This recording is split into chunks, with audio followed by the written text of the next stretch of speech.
구약 성경의 선지자들의 예언 내용을 기록한 책을 선지서라고 부릅니다.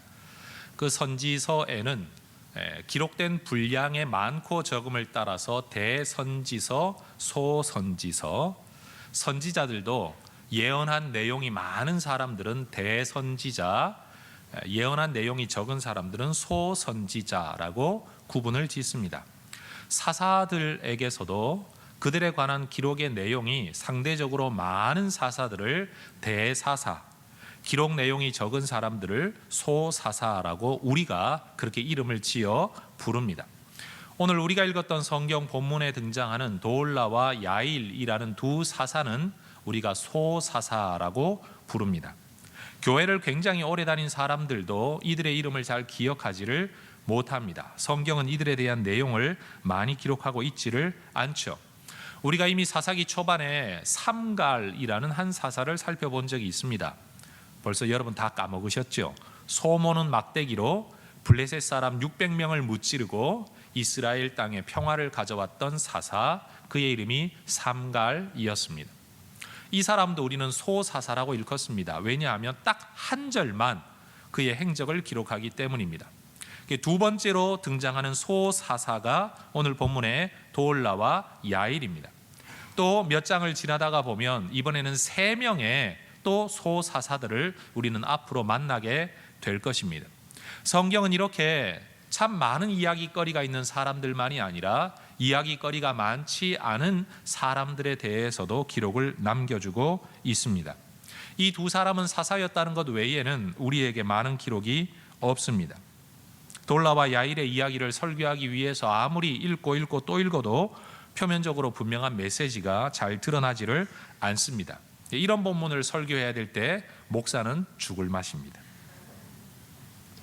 그렇다고 빼먹고 지나갈 수도 없고 그냥 내가 선택한 본문대로 설교할 때는 이런 본문을 안 택하면 되는데 이렇게 강해 설교를 본문을 따라 쭉 나가다가 보면 어쩔 수 없이 이런 본문을 만날 때가 옵니다.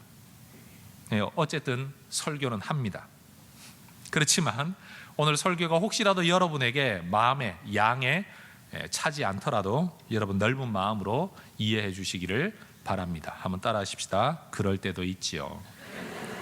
한 번 더요. 항상 잘할 수 있나요? 오늘 제가 설교를 잘 못하는 건 제가 성경을 보는 눈이 부족해서일 수도 있고요. 또 한쪽으로는 원재료가 빈약해서 아무리 열심히 요리를 해도 뭔가 걸쭉한 요리가 나올 수 없는 그런 본문이다. 여러분 그렇게 이해를 해 주시기를 바랍니다. 어쨌든 돌라와 야일의 이야기를 우리가 살펴보는 가운데 1절 말씀이 아비멜렉의 뒤를 이어서라고 이 두 사람의 행적을 기록을 합니다. 이 두 사람을 이야기할 때 우리가 과연 이 두 사람의 삶을 그저 객관적으로 똑 떼놓고 바라볼 거냐? 오늘 본문을 보면 그래서는 안 될 것 같아요. 왜냐하면 굳이 성경이 아비멜렉의 뒤를 이어서 이 사람들이 사사가 되었다라고 기록하는 것에는 분명 이들의 삶을 앞에 등장했던 아비멜렉과 연결지어 보는 것이 필요하다라는 성경의 힌트라고 생각합니다.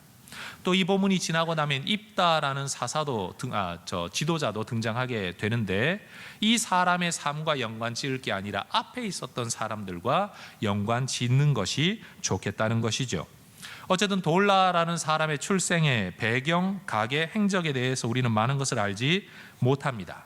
그러나 아비멜렉과 비교를 해보자면 그는 자기 욕심이나 야망을 내세우지 않았던 인물이라는 점에서 아비멜렉과는 좀 대조가 됩니다. 특별히 돌라라는 이름의 뜻이 벌레 또는 지렁이라는 의미를 가지고 있어요. 아비멜렉의 이름의 뜻이 뭐라고 그랬죠? 내 아버지는 왕이다. 여러분 벌써 이름에서부터 굉장히 교만한 사람과 굉장히 겸손한 사람, 그리고 실제 그들의 삶도 아비멜렉은 자기 스스로 일어나 그 잔인함과 포악함으로 사람들을 압제하고 학살했던 삶인데 반하여 이 돌라 또는 야일이라는 사람들의 삶의 모습을 보면 일어나 백성들을 구원하는 것으로 나타납니다. 그런 면에서 앞에 등장했던 아비멜렉과는 굉장히 대조되는 인물이라고 말할 수 있겠죠. 아비멜렉 역시 자기 스스로 무슨 뜻을 이루기 위하여 일어났습니다. 그러나 그가 일어난 삶의 결과는 사람들의 포악한 학살이었습니다. 그러나 오늘 돌라와 야일 같은 사람들은 일어났지만 사람들을 구원합니다. 사사로서의 돌라의 삶은 23년이나 지속되어졌다라고 성경은 이야기합니다. 그리고 이 사람에게 이어지는 두 번째 작은 사사가 바로 야일이지요. 이 사람에 대해서도 성경은 대부분의 정보를 우리에게 제공하지 않습니다. 그런데 굳이 30명의 아들들에 대한 기록을 남겨놓습니다. 무슨 이유가 있지 않겠습니까?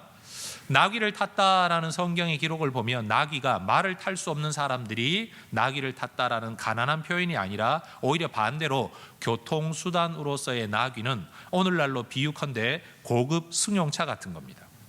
30명의 아들이 있었는데 그들 모두가 나귀를 탔고 그들 모두가 하나씩의 성읍을 차지하고 있었다는 거죠. 오늘날 비유를 하면 이런 겁니다. 아들이 30명이 있었는데 전부 다 고급 승용차를 끌고 다니며 강남에 엄청난 아파트를 하나씩 가지고 있었더라. 성경이 지금 그렇게 말하고 있다는 거예요. 그만큼 야일의 사사로서의 통치 시대에는 야일 자신도 부유했을 뿐만 아니라 그의 아들들도 부유했고 그들이 살아가는 시대가 안정되어져 있었다는 것을 우리에게 성경이 언급하는 겁니다. 그리고 그들이 살았던 성읍을 하봇 야일, 야일의 성읍들이라고 부르는 것을 보았을 때에 이 야일이라는 사사가 우리가 보기에는 별 볼 일 없는 사사이지만 그 당시와 후대의 사람들에게는 엄청나게 언급이 많이 되어졌었던 인물이었을 것이라는 것을 우리는 추측할 수 있습니다. 그런데 여러분, 두 사람이 사사 기간을 합하면 45년이나 되는데 3년 기껏 왕노릇했던 아비멜렉의 이야기가 그렇게 많이 기록되어졌는데 45년이나 사사로 있었던 이 두 사람의 이야기가 기껏 5절로 끝나고 만다는 것을 보면 야, 이거 뭔가 형평에 맞지 않는 것 아닌가 싶은 생각을 우리가 할 수 있습니다. 그러나 여러분, 사사기의 기록 의도 자체가 원래 그 사람들의 삶을 다 기록하는 데 목적이 있는 게 아니고 그 시대가 얼마나 하나님으로부터 멀리 떠났는가를 언급하는 데 있다는 것을 보면 아비멜렉이 잘 살았기 때문에 많이 기록한 게 아니고 그의 시대가 이만큼이나 하나님으로부터 멀리 떠났다라는 나쁜 모델이기 때문에 기록되어졌었다는 것을 기억해야 합니다. 나빠지는 시대를 중심으로 이야기를 펼치자면 돌라와 야일이라는 사람들은 특별히 이야기할 것이 없는 인물입니다. 물론 그렇다고 그들을 통해 하나님의 무슨 대단한 역사, 부흥, 회심, 회개, 기적이 일어났느냐? 그런 걸로 따지자면 이들은 위대한 믿음의 사람이라고 말할 수도 없습니다. 이 두 사람은 말 그대로 그저 그런 평범한 지도자들이었다.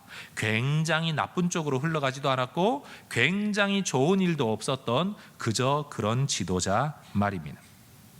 그러나 여러분, 이들을 좀 좋은 관점에서 해석을 하자면 이런 설명이 가능합니다. 점점 더 나빠지고 영적으로 타락해가는 시대 속에서 그나마 이 두 사람의 지도력 때문에 45년 동안이나 이스라엘의 역사가 특별히 더 나빠졌다라고 말할 것이 없는 시대였다라는 것은 타락하고 추락하는 시대를 45년 동안이나 붙들고 있었다는 면에서 이들의 지도력은 존중받아야 할 것입니다. 그렇지 않습니까? 여러분, 점점 나빠지는 세상이 우리 때문에 조금 덜 나빠진다면, 세상은 점점 악해지고 있는데 우리 때문에 그 나빠지는 속도가 좀 더 늦추어졌다면 그의 삶, 결코 쉬운 삶 또는 대수롭지 않은 삶이라고 말할 수는 없는 겁니다. 여러분, 우리의 삶이 별반 대수롭지 않은 것이라고 할지라도 우리 때문에 이 시대에 영적 퇴폐함이 좀 늦추어질 수 있는 은혜가 있기를 원합니다. 저와 여러분이 이 땅에 존재하는 것이 엄청난 숫자, 엄청난 영향력은 아니라고 할지라도 바닷물의 그 작은 염분이 저 바닷물을 썩어지지 않게 유지하는 것처럼 우리 때문에, 교회 때문에 이 시대가 그나마 하나님의 극심한 심판으로부터 조금 면제받을 수 있고 그 심판의 때가 늦추어질 수 있는 그런 하나님의 도구로 우리 모두 쓰임받을 수 있기를 원합니다. 여러분, 우리가 위대한 하나님의 역사의 일꾼으로 쓰임받지는 못할지라도 이렇게 평범했던 두 지도자에게 성경이 특별히 언급하는 두 개의 동사를 중심으로 저는 우리의 삶을 좀 돌아보고 적용할 수 있기를 원합니다. 첫 번째는요, 여러분, 이 두 사람의 이야기를 하면서 성경이 공통적으로 사용하는 하나의 표현이 있습니다. 그것은 바로 일어나서라는 말입니다. 1절도 아비멜렉의 뒤를 이어 이사갈 사람 도도의 손자 부하의 아들 돌라가 일어나서, 3절에도 길르앗 사람 야일이 일어나서. 따라하십시다. 일어났다.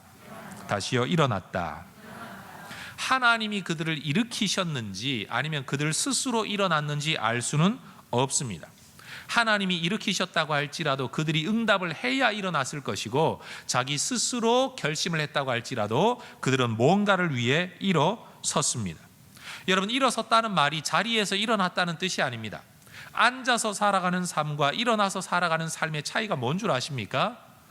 대부분의 사람들은 그저 주어진 대로 자기 인생을 살아갑니다. 나의 유익, 나의 만족, 나의 필요를 위해 살아갑니다. 우린 이것이 앉아서 살아가는 삶이라고 말할 수 있습니다. 그러나 일어나서 산다는 것은요, 이전에 내가 내 가정, 내 삶만을 위해 살아가는 것을 넘어서서 공동체를 위하여, 남을 위하여 이제 공적인 생을 살겠다라는 표현이 바로 일어났다는 말입니다. 어떤 한 사람이 정치 지도자가 되기 위하여 선거에 입후보했습니다. 이전까지 그 사람은 자기가 어떻습니다, 그렇게 사나 보다, 그런 사람이 있나 보다 합니다. 그러나 여러분, 공공의 일을 위하여 입후보하는 그 순간부터 사람들은 그의 삶을 검증합니다. 혹시 나쁜 짓 한 것 없나? 혹시 부정축제한 것 없나? 혹시라도 나쁜 짓 한 사람 아닌가? 사람들은 그의 삶을 관심을 가지고 지켜보게 됩니다. 다시 말해, 앉아서 살아가는 삶은 잊혀지고 묻혀지고 주목받지 않는 삶이지만, 일어나서 살아가는 삶은요, 주목받는 삶이에요. 굉장히 번거로운 삶이 됩니다. 옛날에는 내 마음대로 할 수 있었는데 이제는 사람들의 보는 눈 때문에도 함부로 살아갈 수 없는 생이 되는 겁니다. 그게 바로 일어났다라는 의미입니다. 돌라나 야일과 같은 사람이 그저 자기의 배를 불리며 내 자식들 잘 먹여 살리며 살아갔다면 그들 스스로 그냥 성경이 언급하지 않는 그 시대의 수많은 사람들, 대부분의 사람들처럼 그렇게 잊혀졌을 겁니다. 아무리 많은 돈을 가지고 아무리 많은 영향력이 있었다고 할지라도 성경은 그들을 주목하지 않았을 겁니다. 그런데 그들은 일어섰습니다. 여러분, 우리 하나님께 쓰임받는 삶이 되려면 일어서야 합니다. 그저 내 필요만을 위해 내가 살겠다, 하나님 내 관심만을 위해 살 테니 하나님 나를 도와주세요, 이건요 주저앉아 살아가는 삶이에요. 나만을 위해 살아가는 인생, 그는 앉아서 살아가는 겁니다. 일어선다는 것은 나만을 위해 사는 게 아니라 남을 위해 살겠다는 것이고 하나님을 위해 살겠다는 의미입니다. 그건 능력의 문제가 아닙니다. 하나님이 그를 얼마나 위대하게 쓰실지 그건 우리가 결정할 문제가 아닙니다. 쓰시는 하나님이 결정할 문제이죠. 여러분, 교회 안에도 많은 성도들이 숨어 지냅니다. 말 그대로 앉아서 살아갑니다. 예배는 드립니다. 하나님 앞에 기도도 합니다. 그러나 모든 삶의 목적이 나를 위한 것입니다. 나와 내 자식을 위한 것입니다. 내 가정을 위한 것입니다. 그건 일어선 자의 삶이 아닙니다. 남을 위해 살아가는 삶, 공동체를 위해 살아가는 삶, 여러분, 그 일을 위해서는 결단이 필요합니다. 돈이 있냐의 문제가 아닙니다. 능력이 있냐의 문제가 아닙니다. 너 얼마나 잘났냐, 그런 문제가 아닙니다. 개인의 삶을 넘어 공적인 삶을 살겠다라는 결단. 여러분, 우리 그리스도인들 가운데 세상에서도 숨어 살아가는 사람, 앉아 살아가는 사람들이 많습니다. 내가 예수를 믿는다는 것을 공적으로 이야기를 하면 그때로부터 사람들의 지탄의 대상이 됩니다. 관심의 대상이 됩니다. 그저 나 하나 교회 가는 사람인가 보다 하고 살아갈 때까지는 어느 누구도 내 삶에 대해서 뭐라고 말하지 않습니다. 그냥 저 사람 교회 가나 보다, 그런가 보다, 그럴 수도 있지. 그런데 내가 하나님을 위하여, 누군가를 위하여 믿음을 고백하고 선언하고 하나님의 뜻이 드러나는 통로가 되길 위하여 말하고 행동하며 살아가기 시작하면 사람들은 주목합니다. 야, 그딴 소리 듣기 싫어. 그렇게 전도하는 네가 그렇게밖에 못 살아? 여러분, 앉아서 사는 삶과 일어서서 사는 사람은요, 받는 스트레스가 다릅니다. 여러분, 하나님의 구원의 도구가 되어 하나님의 도구로 쓰임받기를 원하는 사람은 앉아서는 쓰임받을 수가 없습니다. 주님의 역사를 보고 주님의 도구로 쓰임받기를 원한다면 우리는 일어나야 합니다. 그런데 여러분, 이 돌라와 야일이라는 사람이 일어나서 나를 따르라, 내가 왕이다, 내가 사사다 라고 한 게 아닙니다. 두 번째 동사 가운데 중요한 동사가 바로 그들은 구원했다는 겁니다. 구원했다. 그리고 그 구원을 유지했다. 사사로 다스렸다라는 말입니다. 돌라와 야일이 일어선 목적은 네 배를 채우기 위함이 아니라 이스라엘 백성, 하나님의 백성을 구원하기 위함이었습니다. 여러분, 하나님의 백성들의 삶의 목적, 주님이 사람을 일으켜 세우고 그들을 통해 일하시는 목적은 하나님의 백성들을 구원하는 것입니다. 그리고 구원받은 하나님의 백성들이 구원받은 삶을 살아가게 하는 데 있습니다. 그들이 사사로 다스린 것도 바로 이 구원을 위한 것이었죠. 여러분, 우리가 무슨 일을 하든지 이 하나님의 구원을 드러낼 도구로 쓰임받을 수 있기를 저는 소망합니다. 당신은 무엇을 하고 있느냐라고 묻는다면 나는 구원하고 있다, 나는 사람을 구원하고 있다, 나는 사람을 세우고 있다, 나는 사람을 살리고 있다 라고 대답할 수 있는 자, 그 사람이 바로 일어선 자의 삶입니다. 왜 사느냐라고 묻는다면 나는 구원하기 위해 산다. 누구를, 나만이 아니라 다른 사람을 구원하기 위해 살아간다. 그 자체가 이미 개인적인 삶을 넘어 공동체에 헌신하는 삶이고, 그것이 나의 목적을 위한 삶이 아니라 하나님의 목적을 위한 삶이기 때문에 이 하나님의 목적에 부합된 삶을 살아가는 자가 바로 또 다른 면에서는 일어선 자의 삶이라고 말할 수 있다는 거죠. 목사로서 저의 가장 큰 고민은 바로 이것입니다. 과연 우리 교회는 앉아 있나 일어서 있나? 우리 교회가 우리 교회만을 위하여 무슨 일을 하고 있다면 그것은 앉은 자의 삶입니다. 그러나 우리가 일어서서 이 교회 밖에 있는 자들을 살리기 위하여, 이 교회 밖에 있는 누군가를 위하여 하나님의 통로가 되기를 원한다면 그것은 일어선 교회라고 말할 수 있을 겁니다. 질문해 보고 싶습니다. 여러분, 해성교회는 앉아 있는 교회입니까? 일어선 교회입니까?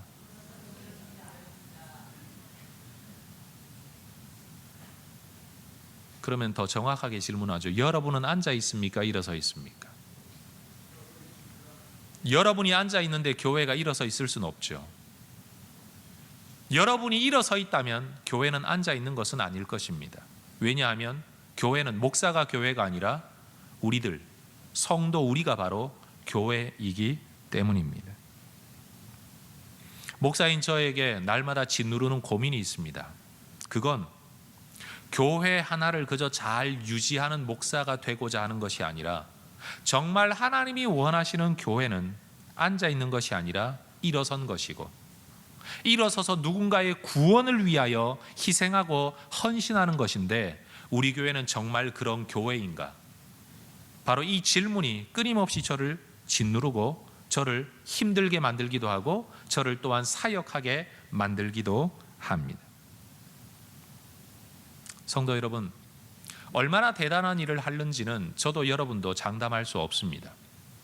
그러나 분명한 한 가지 사실은 일어서서 구원하는 일을 행하는 자, 바로 하나님은 그런 자의 삶을 여기 기록하고 있다는 사실입니다. 어느 누구도 돌라와 야일이라는 이름으로 아들 이름을 짓는 사람 없습니다. 다윗도 있고 모세도 있고 사무엘도 있고 별하별 위대한 믿음의 사람들, 정말 삐까뻔쩍한 대단한 믿음의 사람들이 너무 많기 때문에 돌라와 야일과 같은 사람은 명함도 하나 못 내밀 만큼 우리에게 잊혀진 인물입니다. 그러나 하나님은 그들을 기록하고 있습니다. 여러분, 예수님께서 어느 날 마태복음 25장에 한 이야기를 들려주셨습니다. 어떤 사람들을 불러 모아 이야기하십니다. 너희들은 오른쪽으로 와라, 너희들은 왼쪽으로 와라. 왜 우리를 구분하십니까? 한쪽에 있는 사람들에게 말합니다. 너는 나를 대접했다, 너는 나를 영접했다, 너는 나를 섬겼다. 한쪽에 말합니다. 너희들은 나를 대접하지 않았다, 영접하지 않았다, 섬기지 않았다. 양쪽에서 다 항의를 합니다. 우리가 언제 섬겼습니까? 우리가 언제 섬기지 않았습니까? 예수님 말씀하시기를, 저 작은 자 하나에게 한 것이 곧 나의 한 것이고, 저 작은 자 하나에게 하지 않은 것이 곧 나에게 하지 않은 것이다. 우리는 하나님을 위해 큰 일을 하겠다라고 생각할 때마다 하나님의 이름은 앞세우는데 정작 하나님을 위해 뭘 하고 있느냐고 물으면 아무것도 하지 않는 경우가 많습니다. 여러분에게 한 이야기를 들려드리기를 원합니다. 게리 필립스라는 성경학자가 쓴 홀맨 구약 주석 사사기 편에 이 이야기가 담겨 있습니다. 이 이야기는 더그 니콜스라는 OM 선교회에 속한 한 선교사님이 인도에서 사역하던 1967년에 있었던 일입니다. 니콜스 선교사님이 인도에서 사역하던 초기에 그는 결핵에 걸려서 요양소에서 몇 달을 보내야만 했습니다. 아직까지 인도 사람들의 완전한 언어로 소통을 제대로 할 수 없었던 선교사님이 할 수 있는 것이라고는, 그것도 요양소에 들어가서 할 수 있는 것이라고는 환자와 의사와 간호사들에게 그들의 언어로 기록되어진 쪽복음, 예를 들어 요한복음과 같은 성경을 부분적으로만 그들의 언어로 번역한 쪽복음 또는 전도용 소책자를 그들에게 나누어 주는 것 뿐이었습니다. 그러나 사람들은 이 선교사님이 나누어 주는 책자를 받기를 아무도 원치 않았다고 합니다. 결핵이라는 큰 병에 걸려서 국립요양원에 들어와 있는 사람들, 특별히 그들은 대부분 가난한 사람들 아니겠습니까? 우리나라에도 국립요양원 같은 곳에 오는 사람들은 대부분 생활보호 대상자로서 자기 돈을 주고 사립병원에 갈 수 없는 사람들일 경우가 많지 않습니까? 이들에게도 그랬는데 그 가난하고 병든 사람들이 보기에 미국 사람, 백인, 그들이 보기에 미국 사람이 이 나라 와 있을 이유가 없고 그런 병에 걸릴 이유가 없고 돈이 있어서 사립병원에 가야 될 사람이 이런 국립요양원에 오는 것 자체가 그들에게는 의아했던 거죠. 아무도 그를 받아주지 않았습니다. 선교사님은 하나님 나라를 위해 사역한다라는 뜻을 품고 인도 땅까지 왔는데도 불구하고 병에 걸렸다는 사실이, 아무런 사역도 할 수 없다는 사실이, 무엇 하나 제대로 자기 뜻대로 돌아갈 수 없다는 사실이 굉장히 그를 낙심케 만들었습니다. 선교사님은 결핵이라는 병 때문에 기침이 심해서 밤에도 잠을 깨는 경우가 많았다고 합니다. 그런 어느 날 밤 기침 때문에 잠을 깨었는데 시간이 약 새벽 2시경이었는데 한참 기침을 하다가 너무 힘들어 잠시 앉아있는 이 선교사님의 눈에 저 건너편 침상에 있는 한 노인이 움직이는 것이 눈에 들어왔습니다. 그분은 연세가 많은 노인이었습니다. 그 요양원에 너무 오래 있었는데 정말 뼈만 앙상하게 남았다고 말할 만큼 연약한 분이었습니다. 그분은 기력이 너무 없어서 자리에 일어나 앉으려고 했지만 또 일어서려고 했지만 일어설 힘이 없어서 자꾸만 몸을 일으키다가 쓰러지는 일을 반복하고 있었습니다. 무슨 일인가 싶어서 그저 계속 쳐다보고 있는데 이분 계속 일어나다 쓰러지는 일을 반복하더니만 자기 자리에 누워서 흐느껴 우는 소리가 이 선교사님에게까지 들려왔다고 합니다. 근데 선교사님은 그냥 무슨 일인가 하다가 잠들고 말았습니다. 다음 날 아침이 되었을 때 그 노인에게 무슨 일이 있었는지를 선교사님이 알게 되었습니다. 병약하고 늙은 기력이 떨어진 이 할아버지, 화장실에 가려고 일어났었지만 일어설 힘이 없어서 쓰러지고 반복하다가 결국은 자기 침상에서 용변을 보고 말았던 겁니다. 온 병원 안에 냄새가 가득했습니다. 다른 노인들, 특별히 옆자리에 누운 노인들이 빨리 죽어버리라고 욕설을 퍼부었습니다. 이 노인의 뒤처리를 해야 되는 간호사들은 화를 내면서 짜증난다고 이 노인을 거칠게 다루는 겁니다. 이렇게 저렇게.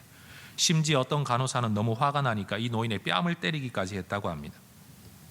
이 늙은 할아버지, 자기 몸 하나 주체할 수 없는 노인, 몸을 웅크리고 누워 흐느껴 울고만 있었습니다. 그런데 그 다음 날 밤에도 이 선교사님은 또 기침 때문에 잠을 깼습니다.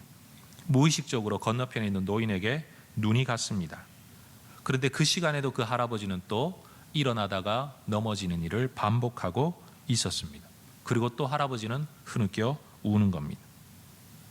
선교사님도 너무 탈진되어지고 연약한 가운데 있어서 남의 일에 관여하기도 싫었고 굳이 자기를 받아주지도 않는 그 인도 사람, 내가 뭐 굳이 좋은 일을 할 필요가 있나? 머릿속이 굉장히 복잡했었습니다. 그러나 이 선교사님 자기도 모르는 사이에 일어나 그 할아버지에게로 다가갔습니다. 그 할아버지는 울고 있었기 때문에 누가 자기에게 다가오는 줄을 몰랐다고 합니다. 선교사님이 그 할아버지 어깨에 손을 대었을 때 이 할아버지는 무슨 일인가 싶어서 어리둥절해서 울던 눈으로 이 선교사님을 쳐다보았습니다. 이 선교사님은 자기도 힘이 없었지만 이 할아버지의 목과 다리를 안아 올렸습니다. 선교사님의 기록에 의하면 깃털처럼 가벼웠다라고 말을 했습니다. 왜냐하면 정말 뼈만 앙상하게 남은 그런 병약한 몸이었기 때문입니다. 선교사님은 이 노인을 안고 화장실로 갔습니다. 여러분, 바닥에 구멍 하나만 뚫려 있는 재래식 화장실입니다. 여러분 충분히 상상하실 수가 있지요? 이 할아버지가 쭈그리고 앉아 용변을 보는 동안에 이 선교사님은 할아버지 뒤편에서 어정쩡한 자세로 노인의 팔 뒤쪽에 팔을 끼고 그분을 부축하고 있어야만 했습니다. 왜냐하면 제대로 몸을 가눌 수가 없었기 때문에. 상상해 보십시오. 쭈그리고 어정쩡한 자세로 누군가의 팔을 끼고 앉아 용변을 보는 뒤에 서 있는 모습을 말입니다. 노인이 볼 일을 다 마친 이후에 선교사님은 다시 그분을 안고 침상으로 돌아와 내려놓는데 그 할아버지가 이 선교사님에게 뭐라고 말을 했는데 언어를 알지 못하는 선교사님 알아듣지를 못했죠. 그냥 고맙다는 말이겠거니 그러고 자기 자리에 돌아와 잠들었습니다. 그런데 그 다음 날 이 선교사님이 한 번도 경험해 보지 못했던 전혀 새로운 삶의 상황이 열려지기 시작했습니다. 새벽 4시쯤 되었을 때 한 환자가 김이 모락모락 나는 인도 차가 든 컵을 들고 와 선교사님을 깨웁니다. 그리고 언어가 통하지 않으니까 선교사님, 당신이 주려고 했던 그 책 나한테 하나 달라고 요청을 하는 겁니다. 잠결을 얼떨결에 일어나 그 책을 그 사람에게 주었습니다. 그런데 날이 밝고 났을 때 또 다른 환자들 몇 명이 이 선교사님을 찾아와 그 책 나도 달라고 부탁하는 겁니다. 그날 내내 사람들은 선교사님을 찾아와 소책자를 받아갔습니다. 그들 중에는 환자만 있는 것이 아니라 의사와 간호사들도 있었다고 합니다. 그날 이후 며칠 동안 이 소책자를 읽은 사람들 가운데 여러 사람이 나도 예수 그리스도를 나의 구세주로 모시고 싶다 또는 모셨다라고 이분에게 와서 이야기를, 뜻을 어떤 형태로든지 전달해 왔다고 합니다. 여러분, 요양소에서 지낼 수밖에 없는 병약하고 가난한 사람들에게 그리스도의 복음이 전해지기 위해 필요한 것은 그들의 언어에 능통한 능력이 아니었습니다. 사역을 감당할 수 있는 강건한 체력이 아니었습니다. 그들을 치료해 줄 수 있는 돈이 아니었습니다. 아니면 순식간에 영적인 능력으로 그들을 치료해 줄 수 있는 무슨 신유의 능력도 아니었습니다. 그들이 우러러 볼 만한 무슨 지식이나 학위도 아니었습니다. 요양원에서 남은 인생, 언제까지인지도 모르는 인생을 살아가야 할 미래가 없는 답답한 사람들에게, 가난한 사람들에게, 병든 사람들에게 그들의 마음을 움직이시기 위해 하나님이 사용하셨던 방법이 뭡니까? 그건 오히려 병듦이었고 연약함이었고 가난함이었고 내 사역을 내 뜻대로 할 수 없는, 내 계획이 다 허물어지는 절망감이었고, 그러나 그 속에서라도 일어나 남을 돕기 위하여, 용변 보는 일 하나 제대로 못하는 사람 돕기 위하여 일어섰던 한 선교사님, 그 마음, 그 순종, 우리 하나님은 그거 하나를 통해서 이 놀라운 일을 이루셨다는 겁니다. 이 선교사님 마음에 모른 척 할 수 있는 마음, 외면하고 싶은 마음, 귀찮은 마음, 화장실 데려가서 뒤치다거리를 다 해줘야만 된다라는 그 지저분한 마음, 그 모든 마음 내려놓게 하시고 그저 돕겠다는 하나의 마음으로 또다시 그 다음날 그 할아버지가 당해야 할 일을 생각하면서 거기에서부터 이 할아버지를 건져내겠다는 그를 구원하겠다는, 그것도 영적인 구원도 아니에요. 그냥 그가 당해야 할 그 삶의 상황에서 건져내겠다는 그 단순한 하나의 마음으로 그가 일어났을 때 하나님은 이 선교사님이 생각지도 못했던 진짜 구원을 그를 통해 이루어 주셨던 겁니다. 하나님을 위해 위대한 일을 꿈꾸면 꿈꿀수록 여러분 오히려 낙심이 커지는 것 혹시 경험해 보신 적이 있습니까? 솔직히 저는 그렇습니다. 하나님을 위해 큰 일을 꿈꾸면 꿈꿀수록 하루하루가 저한테는 참 힘이 듭니다. 왜냐하면 지난주에 설교했던 그대로, 작년에 설교했던 그대로 오늘도 이 자리에 서 있고 다음 주에 이 자리에 설 것이고, 이 설교를 한다고 해서 뭐나 대단한 일이 일어나는 것도 아니고, 그렇게 지금 10년 차 들어서서 일을 하고 있지만 마음속에 있고 내 머릿속에 있고 위대한 하나님의 사람들의 간증과 기독교 역사를 연구해 보면 수많은 대단한 하나님의 일들이 있었는데, 그런 일을 꿈꾸면 꿈꿀수록 해성교회에서 이렇게 사역하고 있는 저 자신은 점점 힘들어지더라고요. 아마 여러분들도 하나님 나라에, 하나님의 교회에 뭔가 조금이라도 내가 기여하는 삶을 살고 싶다라고 꿈을 꾸면 꿈을 꿀수록 여전히 월급 봉투는 얇고 내 삶의 상황은 달라지지 않고 믿음 좀 나아질까 싶어도 나아지는 거 없는 것 같고, 하나님이 나를 만져주셔서 내 인생이 좀 변할까 싶은데 내가 나를 봐도 별로 변하는 것이 없을 때, 아마 우리 성도 여러분의 마음속에도 하나님을 위한 꿈을 크게 꾸면 크게 꿀수록 어쩌면 마음 한켠에는 절망이 더 커질 겁니다. 안 그러세요, 여러분? 그래서 위대한 꿈을 꾸십시오. 하나님을 위하여 위대한 꿈을 꾸십시오. 말을 들을 때는 마음이 움직이는데 한쪽에는 벌써 방어 심리가 작동하기 시작하죠. 그런 일 많이 해봤는데, 엄청난 기도도 많이 해봤는데, 엄청난 꿈 많이 꿔봤는데 달라지는 거 없더라. 괜히 사람 헛바람 넣지 마십시오. 어쩌면 그것이 오늘 저와 여러분의 현실일지도 모릅니다. 여러분, 성경을 보면 얼마나 대단한 사람들이 많습니까? 그러나 성경은 그런 대단하고 위대한 사람들의 이야기만 기록하고 있는 것은 아닙니다. 그저 주어진 자리에서 이 선교사님처럼 그저 내가 하나님을 위해, 누군가를 위해 이 정도라도 하고 일어난 사람, 하나님은 그런 도울라와 그런 야일 어떻게 구원했는지, 얼마나 대단한 구원을 이루었는지 아무것도 언급하지 않지만 성경은 그들이 이스라엘을 구원했다고, 그들 때문에 45년 동안 이스라엘 땅에는 전쟁이 없었다고, 평안했다고 성경은 기록하고 있는 겁니다. 여러분, 굵게 사냐 가늘게 사냐 내가 결정할 수 있으면 얼마나 좋겠어요. 큰 일을 하냐 작은 일을 하냐 그 내가 결정할 수 있으면 얼마나 좋겠습니까? 세상은요, 자기가 원하는 대로 안 되는 것 같아요. 조용히 살고 싶은 사람도 어느 날 시끄러운 삶을 살 때가 있고, 대단한 삶을 살고 싶은데도 일평생 어느 누구도 알아주지 못하는 삶도 살아가는 것 같습니다. 두 번째 이야기를 하나 더 들려드리기를 원합니다. 두 번째 이야기는 여러분에게 영상으로 보여드리고 싶습니다.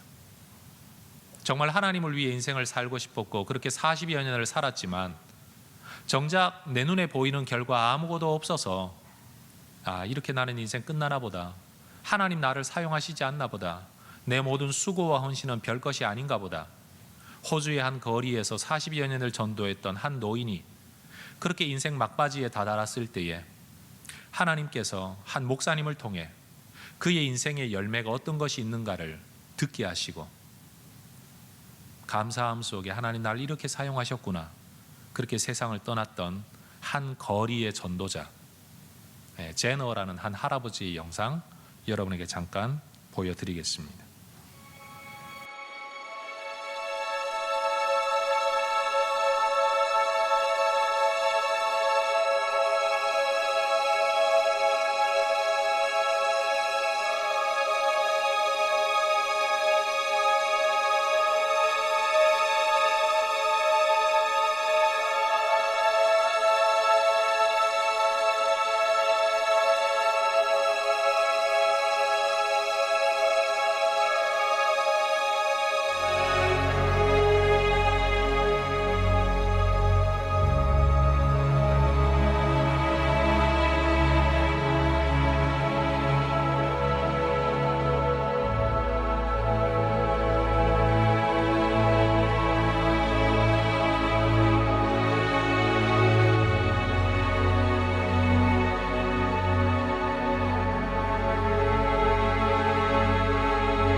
A number of years ago, in a Baptist church in Crystal Palace in southern London, the Sunday morning service was closing, and a stranger stood up at the back, raised his hand, he said, "Excuse me, Pastor, can I share a little testimony?" The pastor looked at his watch, he said, "You've got 3 minutes."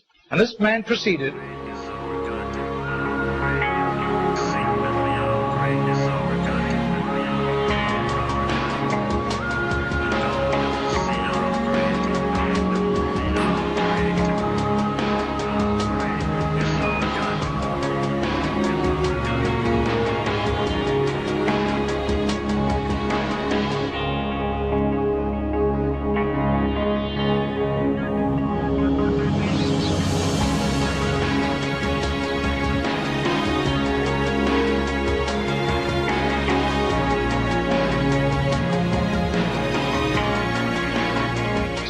Now, this London preacher flew back to the UK and was speaking at the Keswick Convention in the Lake District. And he threw in these 3 testimonies. At the close of his teaching session, 4 elderly pastors came up and said, "We got saved between 25 and 35 years ago, respectively, through that little man on George Street giving us a tract and asking us that question."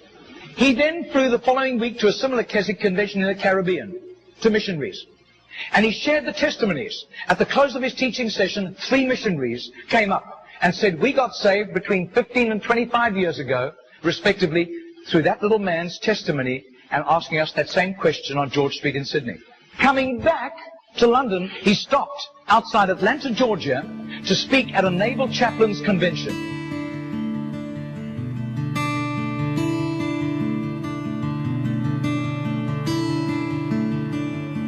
6 months later, flew to do a convention for 5,000 Indian missionaries in a remote corner of northeastern India. And at the end, the Indian missionary in charge, a humble little man, took him home to his humble little home for a simple meal. And he said, "How did you, as a Hindu, come to Christ?" He said, "One bout of diplomatic service took me to Sydney. And I was doing some last-minute shopping laden with parcels of toys and clothing for my children, walking down George Street. And this courteous little white-haired man stepped down in front of me, offered me a pamphlet, and said, 'Excuse me, sir, are you saved? If you die tonight, are you going to heaven?'" The splendor of the King, clothed in majesty. I do. His name is Mr. Genord, but I don't think he does it anymore. He's too frail and elderly. He wraps himself in light, and darkness tries to hide, and trembles at his voice, trembles at his voice. How great is our God? Sing with me, how great is our God, and all will see how great is our Margarita did a little count. That's 146,100 people. That simple little nobody except a little group of Baptists in southern Sydney knew about Mr. Genord. But I'll tell you, his name was famous in heaven. 크고 위대한 일을 할 건지 말 건지를 우리가 결정할 수 있으면 얼마나 좋겠습니까? 그러나 그 일이 큰 일이 될지 작은 일이 될지는 우리가 알지 못합니다. 그러나 분명 하나님께 쓰임받은 사람들은 내 눈에 열매가 보이든 보이지 않든, 내게 무슨 유익이 있든 없든 일어나서 어떤 상황에서 누구를 구원해 주든지, 예수를 모르는 자들에게 영혼의 구원을 위해서든지 어쨌든 일어났다는 겁니다. 그렇게 행하는 자들을 통해서 하나님께서 일을 이루셨고 오늘 우리에게까지 그 이야기를 전해주고 계시는 겁니다. 도올라와 야일이라는 사람을 성경이 기록하고 있는 것처럼 우리는 니콜스라는 선교사님 또는 프랭크 제너라는 정말 얼굴 한번 보지 못한 호주 땅에서 살았던 한 할아버지, 내 인생은 정말 열매 없는 인생이었다, 40년을 전도하고서 이렇게 죽어갈 한 노인에게 우리 하나님께서 나 너 이름 안다. 내가 네 인생을 알고 내가 너의 삶을 안다.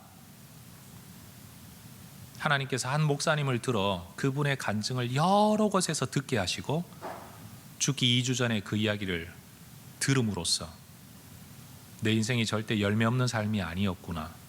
하나님이 나를 사용하셨었구나. 내 눈에 안 보였을 뿐이지 하나님이 일하고 계셨었구나. 이것이 바로 하나님께서 하나님의 일꾼을 위로하시는 방법이었습니다.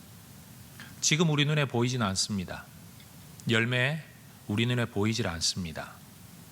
그러나 여러분, 중요한 것은 열매가 보이고 보이지 않는 것은 우리가 결정할 수 없는데, 중요한 건 심지 않는데 열매가 날 수 없다는 거고, 일어서지 않는 이상 주님께 쓰임받을 수는 없다는 겁니다. 저는 여러분에게 대단한 헌신을 하라고 지금 이 설교를 하는 게 아닙니다.